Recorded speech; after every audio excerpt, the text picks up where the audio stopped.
कहानी बहुत समय पहले की बात है। एक छोटे से गांव में एक गरीब लड़का रहता था जिसका नाम अमन था।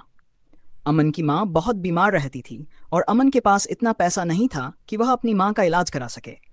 वह हर दिन जंगल में जाकर लकड़ियाँ काटता और गांव में बेचता था ताकि कुछ पैसे कमा सके। एक दिन जब अमन जंगल में लकड़ियाँ काट रहा था, तब उसे एक अद्भुत दृश्य दिखाई दिया। एक चमकीला जादुई फूल जो नीले और सुनहरे रंगों में चमक रहा था, उसके सामने उगा हुआ था। अमन ने पहले कभी ऐसा फूल नहीं देखा था। उसकी सुगंध भी बहुत मोहक थी। जैसे ही अमन ने उस फूल को छुआ, अचानक एक दिव्य आवाज सुनाई दी। यह जादुई फूल है। यदि तुम इसे तोड़ते हो तो तुम एक इच्छा मांग सकते हो और वह पूरी हो जाएगी।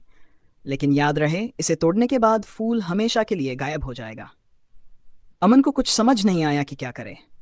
वह अपनी माँ के इलाज के लिए पैसे चाहता था, लेकिन वह यह भी जानता था कि यह जादुई फूल कितना अनमोल है। थोड़ी देर सोचने के बाद उसने तय किया कि वह अपनी माँ की जान बचाने के लिए फूल का इस्तेमाल करेगा। अमन ने फूल को ध्यान से तोड़ा और अपनी इच्छा प्रकट की। मैं चाहता हूं कि मेरी माँ पूरी तरह से ठीक हो जाए।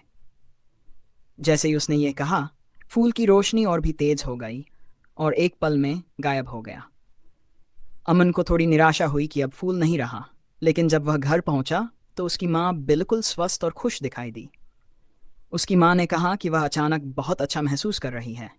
अमन की खुशी का ठिकाना नहीं रहा। जादुई फूल ने उसकी एकमात्र इच्छा पूरी कर दी थी।